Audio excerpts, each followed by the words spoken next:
یہود و نصارہ اس چیز کو اچھی طرح سمجھ لیں کہ ان قریب حضور سیدنا عیسیٰ علیہ السلام کا نزول ہونے والا ہے۔ یہ وقت امت مسلمہ کے لیے زوال کا وقت ہے۔ یہ وقت امت مسلمہ کے لیے ظلم و بربریت کا وقت ہے۔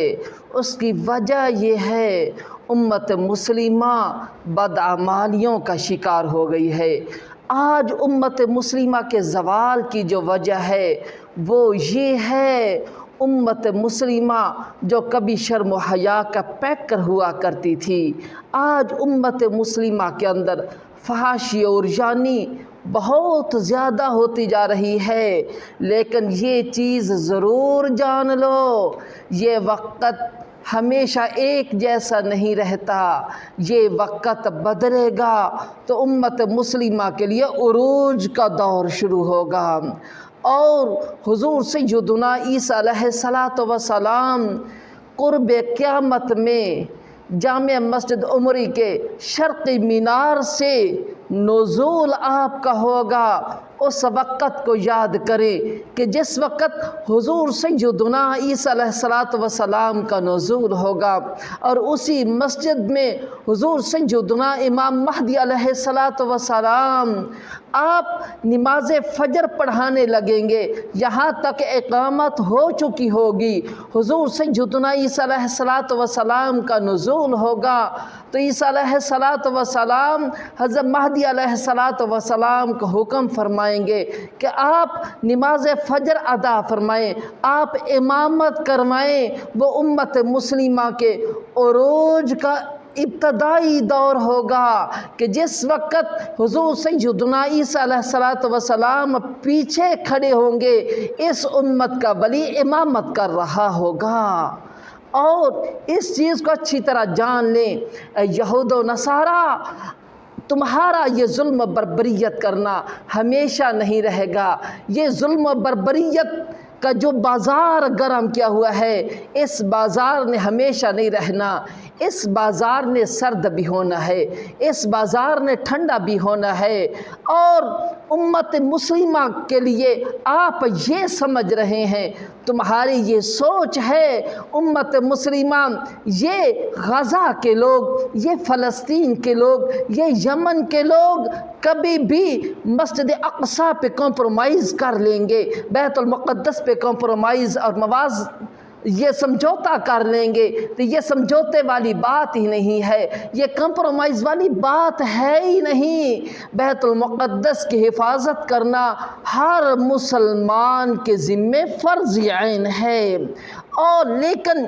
اس وقت جو امت ہے وہ زوال پذیر ہے، تو امت مسلمہ کے زوال کا مطلب یہ نہیں ہے کہ ہمیشہ زوال ہی رہے گا، بلکہ اس زوال نے عروج میں بھی تبدیل ہونا ہے کہ جس وقت حضور سیدنا عیسیٰ علیہ السلام تشریف لے کے آئیں گے، اس وقت امت مسلمہ تین طرح کے لوگوں میں بٹ چکی ہوگی۔ پہلا وہ طبقہ ہوگا جو شہادتیں دے چکا ہوگا، جو شہادتیں دے کر اعلیٰ علیین میں پہنچ چکا ہوگا، جو طبقہ شہادتیں دے کر جنت الفردوس کے راہ پہ گامزن ہو چکا ہوگا، اور وہ طبقہ وہ ہے جو آج شہادتیں دے رہا ہے۔ آج شہادتیں پہ شہادتیں ہو رہی ہیں، تم یہ سمجھتے ہو امت مسلمہ شہادت دینے سے گھبرا جائیں گے، تو یہ کبھی بھی نہیں ہے۔ امت مسلمہ کی تو یہ شان ہے کہ شہادت ہے مطلوب و مقصود مومن، نہ کشور کشائی، یعنی امت مسلمہ کا جو مسئلہ ہے وہ کشور کشائی نہیں ہے، یہ تو ایک مرد مومن کی خواہش ہے، آرزو ہے۔ سعادت ہوتی ہے شہادت کا مل جانا، یہ تو ایک رتبہ ہے جو اللہ رب العزت کی ذات اپنے برگزیدہ بندوں کو عطا کرتی ہے، اپنے چنے ہوئے لوگوں کو یہ مقام و مرتبہ عطا کیا جاتا ہے۔ شہادت ایک عظیم درجہ ہے جس کے متعلق اللہ رب العزت کا فرمان ہے کہ جو شہید ہو جائیں وہ زندہ ہیں، بل احیاء عند ربہم یرزقون، بلکہ وہ زندہ ہیں، ان کو ان کے رب کے ہاں رزق عطا کیا جاتا ہے۔ اس لیے یہود و نصارہ یہ نہ سمجھیں کہ امت مسلمہ شہادتیں دے کے گھبرا جائے گی، یہ گھبرانے والی بات ہی نہیں ہے، بلکہ شہادت تو ایک مرتبہ ہے جو اللہ رب العزت کی ذات اپنے برگزیدہ بندوں کو عطا کرتی ہے۔ شہادت پہ انسان کو، مسلمان کو عروج حاصل ہوتا ہے۔ اس لیے صحابہ کرام علیہم رضوان جب شہادت ہونے لگتی وہ فرمایا کرتے تھے فزت برب الکعبہ، کعبے کے رب کی قسم میں کامیاب ہو گیا۔ شہادت تو کامیابی ہے، کامرانی ہے، لیکن ایک وقت وہ بھی آئے گا جس وقت حضور سیدنا عیسیٰ علیہ السلام کا نزول ہوگا، اور حضور سیدنا عیسیٰ علیہ السلام کے نزول کے وقت ہی جو تمہارا دجال ہوگا، جس کی نشانی یہ ہوگی اس کے ماتھے پہ لکھا ہوگا کاف الف فارا کافر، اور امت مسلمہ اس کو پہچان لیں گے، اور اس کو شیطان یہ طاقت ہوگی، شیطان کی طرف سے یہ طاقت ہوگی کہ وہ زندہ کو مردہ کر لے گا، مردے کو زندگی دے دے گا، یعنی وہ زندوں کو موت بھی دے سکے گا اور جو مر چکے ان کو زندگی بھی دے سکے گا۔ اور پھر دوسری چیز یہ ہے کہ اس کے پیشانے پہ لکھا ہوا ہوگا یہ کافر ہے، اور اس کے پاس دو چیزیں ہوں گی، ایک اس کی جنت ہوگی، دوسری اس کی جہنم ہوگی۔ جو اس کے پاس جہنم ہوگی وہ حقیقت میں جنت ہوگی، اور جو اس کے پاس سرسبز و شاداب جنت ہوگی وہ حقیقت میں جہنم ہوگی۔ اور بہت سارے لوگ اس کے پیچھے لگ کے بھٹک جائیں گے، لیکن جب حضور سیدنا عیسیٰ علیہ السلام کا نزول ہوگا تو اس وقت وہ دجال جو ہوگا وہ بھی پگھلنا شروع ہو جائے گا۔ محبوب علیہ السلام نے اس کے پگھلنے کی نشانی کو بیان فرمایا ہے کہ وہ ایسے پگھل رہا ہوگا جیسے پانی کے اندر نمک پگھلتا ہے، پانی کے اندر نمک پگھل جاتا ہے، جلد ختم ہو جاتا ہے۔ اسی طرح حضور سیدنا عیسیٰ علیہ السلام کے نزول سے وہ پگھلنا شروع ہو جائے گا، اور امت مسلمہ تین طبقات میں بٹ چکی ہوگی۔ پہلا تو وہ ہوگا جو شہادتیں دے چکا ہوگا، دوسرا طبقہ وہ ہوگا جو نا امید ہو چکا ہوگا، انہوں نے اپنے آپ کو مسجد اور محراب و منبر تک صرف اور صرف یہاں تک انہوں نے اپنے آپ کو باؤنڈ کر رکھا ہوگا، اور وہ یہ سمجھیں گے کہ معاذ اللہ اسرائیل اور فلسطین کا مسئلہ سیاسی مسئلہ ہے، حالانکہ یہ سیاسی مسئلہ نہیں، یہ ایمان کا مسئلہ ہے، یہ ایمان کا مسئلہ ہے، یہ جہاد کا مسئلہ ہے، یہ اس مقدس ترین قبلے کا مسئلہ ہے جس کی طرف محبوب علیہ السلام نے چہرہ انور کر کے نمازیں پڑھی ہیں۔ یہ اس مقدس ترین جگہ کا مسئلہ ہے جہاں پہ کھڑے ہو کے سید الانبیاء، امام الرسل، فخر الرسل، امام القبلتین، سید الثقلین، نبی الحرمین صلی اللہ علیہ وسلم نے 1.25 لاکھ کے قریب کم و بیش انبیاء کرام علیہ السلام کو امامت کروائی ہے۔ اس لیے یہ ایمان کا مسئلہ ہے، لیکن جو دوسرے طبقے کے لوگ ہوں گے وہ اس کو سیاسی مسئلہ سمجھ کے بیٹھے ہوئے ہوں گے، جس طرح اب بھی ہے کچھ لوگ ایسی ہیں جس کو سیاسی مسئلہ سمجھتے ہیں۔ بالخصوص میں وضاحت کرتا چلوں، کل ایک عورت کو روکا گیا، اور روکا کہاں گیا؟ حرم کعبہ کے اندر۔ قصور کیا ہے کہ اس نے ایک ایسا سکارف اوڑھا ہوا تھا جس کا جو کلر تھا وہ فلسطین کے کلر سے میچ ہوتا تھا۔ اس کو روکا گیا کہ تم اس سکارف کے ساتھ یہاں پہ عمرہ نہیں کر سکتی، یہاں پہ طواف کعبہ نہیں کر سکتی۔ تو وہ ان کا بیان تھا کہ یہ ہمارے لیے شرم کی بات ہے۔ ان کو بھی کہا گیا کہ یہ سیاسی مسئلہ ہے، آپ اس مسئلے کو ادھر نہ لے کے آئیں۔ وجہ کیا ہے؟ ہماری جو دوستی ہے وہ یہود و نصارہ کے ساتھ ہے۔ ہمارا اٹھنا بیٹھنا، کھانا پینا، سونا جاگنا، بالخصوص ہم سے مراد ہمارے حکمران ہیں، جب تک وہ یہود و نصارہ کے پالتو ہیں تو اس وقت یہ مسئلہ کبھی بھی حل نہیں ہو سکتا۔ خیر، ان کو اس لیے روکا گیا، ان کو کہا گیا یہ سیاسی مسئلہ ہے۔ میرے کہنے کا مقصد یہ ہے کہ دوسرا طبقہ وہ ہوگا جنہوں نے اپنے آپ کو مسجد تک محیط کر لیا ہوگا کہ ہم نے مسجد میں آنا ہے، نماز پڑھنی ہے اور پھر زکوٰۃ دینی ہے، روزہ رکھنا ہے، اپنے آپ سے غرض ہے، کسی کو کوئی فکر نہیں ہے، چاہے مسلمانوں کا خون بہتا رہے کوئی فکر نہیں، چاہے مسلمان جو ہیں وہ دو لخت ہوتے رہیں کوئی فکر نہیں، چاہے جو مسلمان ہیں ان کے جسموں کو بمبوں سے بلاسٹ کر کے ہوا میں بکھیر دیے جائیں ان کے ٹکڑے، کسی کو کوئی فکر نہیں۔ اور تیسرا طبقہ وہ ہوگا، محبوب علیہ السلام کا فرمان ہے، جو مسجد اقصیٰ کے دروازے پہ کھڑے ہو کے سینہ تان کے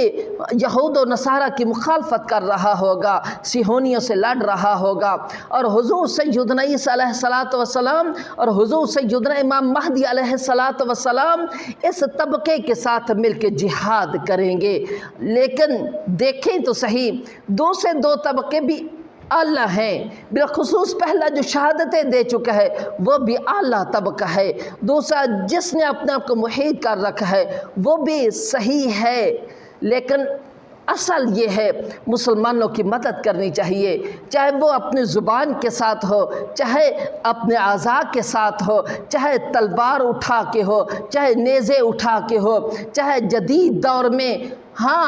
مزائلوں کے ساتھ ہو، ڈرون طیاروں کے ساتھ ہو، جس فائٹر جیٹ کے ذریعے ہو، جس طرح کی بھی ہو، مسلمانوں کی مدد کرنی چاہیے۔ اگر یہ نہ بھی ہو، بالخصوص ان کے لیے راشن پانی کا انتظام کرنا چاہیے، وہ بیچارے بھوکے اور پیاسے تو نہ تڑپیں، اور ان کے لیے ادویات کا انتظام کرنا چاہیے، ان کے لیے خون کا انتظام کرنا چاہیے، وہ بیچارے بڑی مشکل میں ہیں، بڑی پریشانی میں ہیں، ان کا حل سوچنا چاہیے، اور امت مسلمہ کی قیادت کو اکٹھا بیٹھ کے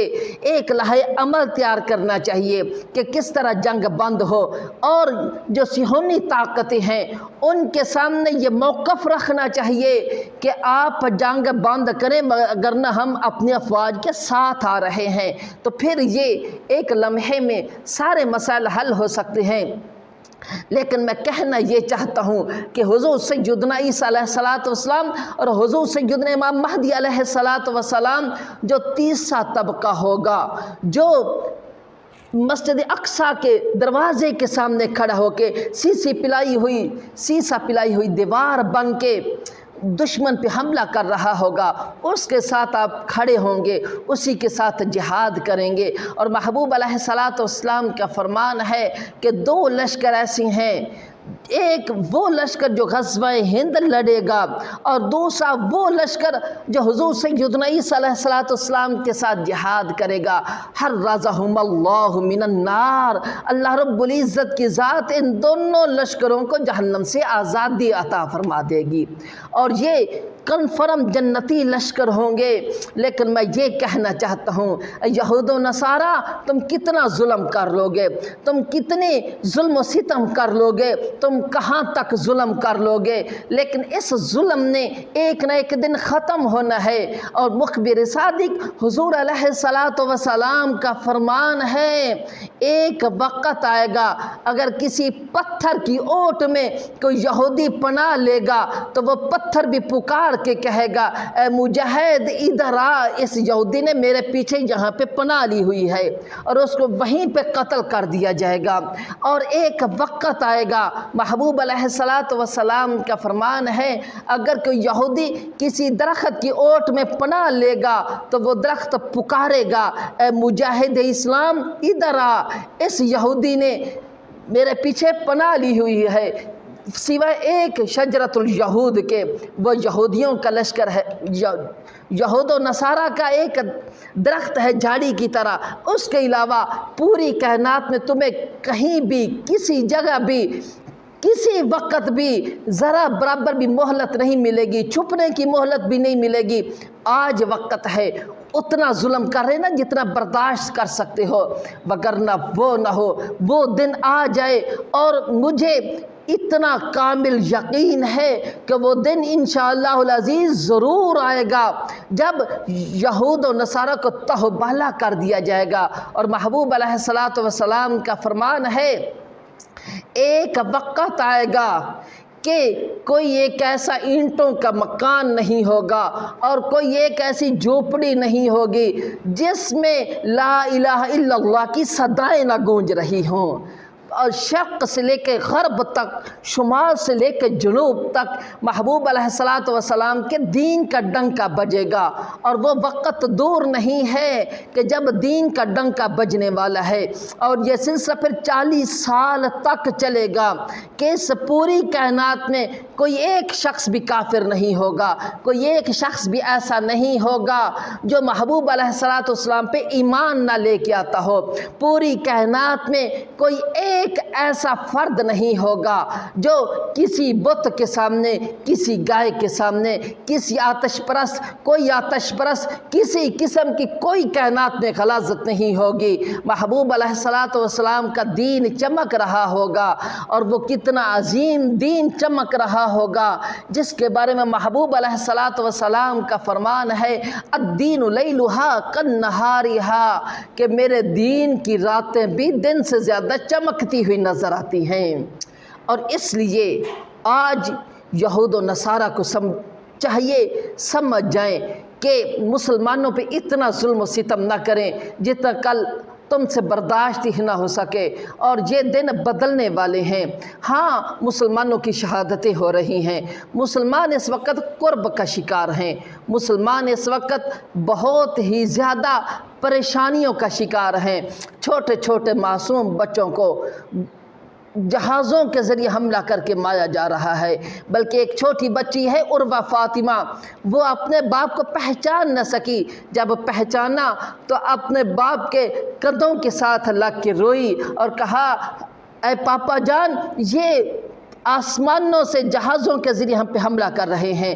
یہ امت مسلمہ کے لیے بھی بیداری کا وقت ہے۔ اے امت مسلمہ، بیدار ہو جاؤ، وگرنہ یہ آگ اگر آج غزہ میں ہے، کل فلسطین میں ہوگی، پرسوں شام میں ہوگی، پھر یہ اسی طرح بڑھتی جائے گی، اور پھر اس جنگ سے نہ متحدہ عرب امارات محفوظ رہ سکتے ہیں، نہ اس آگ سے سعودی عربیہ محفوظ رہ سکتا ہے۔ آج وقت ہے، آج اٹھ کھڑے ہوں، آج مسلمانوں کا ساتھ دیں، اور مسلمانوں کا ساتھ دینے کے اندر ہی ہماری بھلائی ہے، وگرنہ وہ نہ ہو کہ جس طرح ایک مثال ہے کہ 3 شخص تھے اور وہ تینوں کہنے لگے، آج ہم دیکھتے ہیں ہم میں سے بڑا ظالم کون ہے۔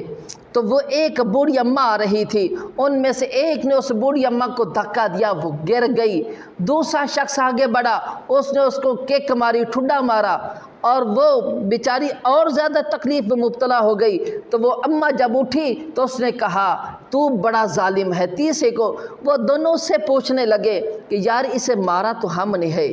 اور اس کو ایک کہنے لگا دھکا میں نے دیا، دوسرا کہنے لگا مارا میں نے ہے، لیکن یہ ظالم تجھے کہہ رہی ہے، اس کی وجہ کیا ہے؟ تو وہ اماں کہنے لگی، میں نے ظالم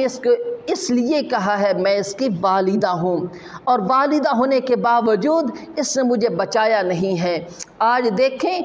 ٹرمپ کتنی بار اسرائیل میں جا کے اسلحہ دے کے آیا ہے، اور جو اسرائیل والے ہیں اس کی فوج ہے وہ تمام کا تمام ملک جو بن چکا ہے وہ تمام کا تمام امت مسلمہ پہ ظلم کر رہا ہے۔ برطانیہ کا جو صدر ہے وہ وہاں تک پہنچ چکا، اور وہ بھی کہہ رہے ہیں ان کو اور زیادہ ماریں، لیکن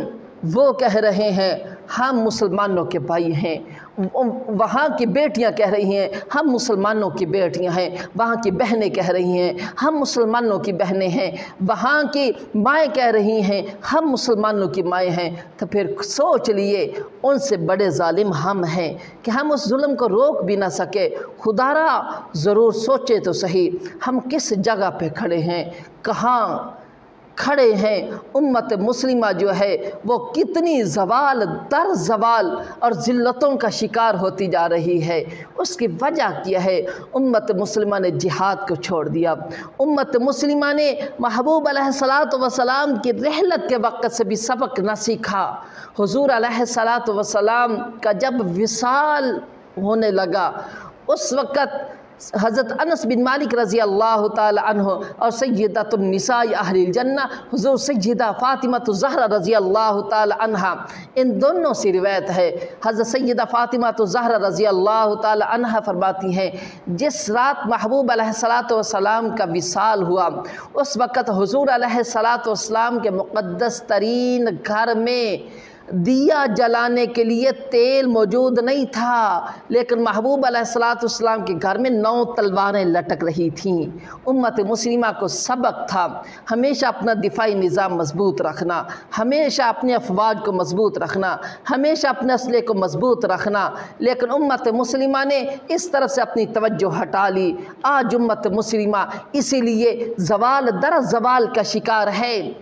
اور دیکھیں تو صحیح محبوب علیہ الصلاۃ والسلام کی مدنی زندگی کے بارے میں دیکھیں، حضور علیہ الصلاۃ والسلام نے حج 1 مرتبہ فرمایا ہے، لیکن محبوب علیہ الصلاۃ والسلام کی ذات اقدس نے مدینہ الرسول میں رہتے ہوئے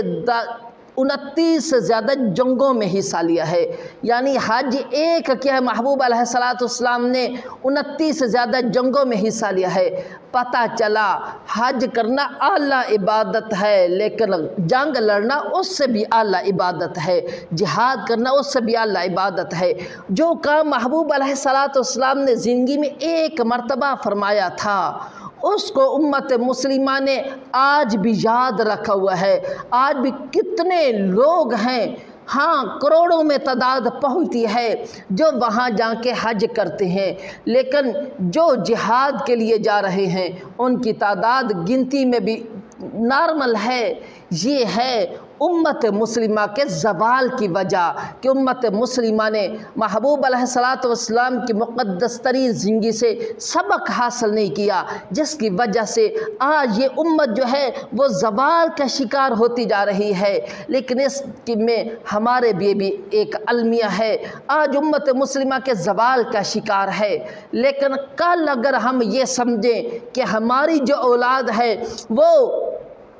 حضور سیدنا عیسیٰ علیہ الصلاۃ والسلام کے ساتھ جنگ میں شامل ہوگی، ہاں امام مہدی علیہ الصلاۃ والسلام کے لشکر میں شامل ہوگی، تو اس کے لیے یہ ضروری ہے اپنے اولاد کی اچھی تربیت کریں۔ میں ہر لمحہ یہ کہتا ہوں اولاد کی اچھی تربیت کریں، اولاد کو انتہائی نیک بنائیں، متقی اور پرہیزگار بنائیں، اگر ہو سکے اپنے اولاد کو ایک عظیم مجاہد بنا کے جائیں کہ جو ہر چیز پہ کمپرومائز کر لے، لیکن حضور علیہ الصلاۃ والسلام کی ذات اقدس پہ کبھی سمجھوتا نہ کرے۔ اپنے اولاد کے اندر عشق رسول علیہ الصلاۃ والسلام کا دیا ان کے دلوں میں جلا کے جائیں، اپنے اولاد کے اندر مسلمانوں کی محبت پیدا کر کے جائیں، اپنے اولاد کے اندر بیت المقدس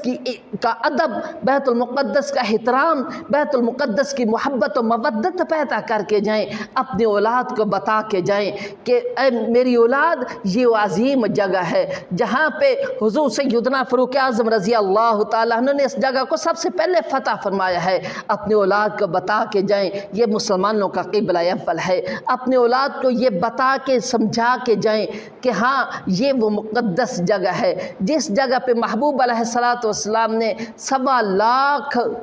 کم و بیش 1.25 لاکھ انبیاء کرام علیہ الصلاۃ والسلام کی امامت فرمائی ہے۔ اپنے اولاد کو بتا کے جائیں کہ اے میری اولاد یہ جو جگہ ہے یہ سرزمین انبیاء ہے، یہ نبیوں کی جگہ ہے، اس جگہ پہ کہیں پہ حضور سیدنا زکریہ علیہ الصلاۃ والسلام کا مسکن ہے، تو اس جگہ پہ کہیں پہ حضور سیدنا یحییٰ علیہ الصلاۃ والسلام کھیلتے رہے ہیں۔ یہ وہ عظیم جگہ ہے جس جگہ پہ کبھی حضور سیدنا ابراہیم علیہ الصلاۃ والسلام تھے تو کہیں اسی جگہ پہ حضور سیدنا اسحاق علیہ السلام، حضور سیدنا یعقوب علیہ السلام، حضور سیدنا یوسف علیہ السلام جیسے سوہنے کھیلتے رہے ہیں۔ اس لیے اپنے اولاد کی اچھی تربیت کریں، اپنے اولاد کی گھٹی میں یہ بات ڈال کے جائیں کہ ہم نے کبھی بھی بیت المقدس پہ کمپرومائز نہیں کرنا، ہم نے کبھی بھی مسلمانوں کے خون کا سودا نہیں کرنا۔ ہاں، ہر جگہ پہ مسلمان کا خون سستا ہے، ہر جگہ پہ بہایا جا رہا ہے، لیکن یہ کب تک سستا رہے گا؟ انشاءاللہ مجھے پر امید ہوں کہ یہ جو گھٹائیں ہیں یہ ضرور دور ہوں گی، ایک دن ضرور اجالا ہوگا، جس وقت مسلمانوں کا عروج ہوگا۔ مسلمان کسی کے دم پہ نہیں، اپنی ایمانی طاقت کے ذریعے اسی بیت المقدس کو پھر سے آزاد کرائیں گے۔ اور اس امت کے اندر اللہ رب العزت کی ذات اقدس نے کہیں پہ یحییٰ سنوار جیسے لوگ پیدا کیے ہیں، تو اسی امت نے اللہ رب العزت نے کہیں پہ زکریا سنوار جیسے لوگ پیدا کیے ہیں، تو کہیں اسماعیل ہنیہ پیدا ہوئے ہیں، تو کہیں ابھی بھی ابو عبیدہ زندہ ہیں۔ اس لیے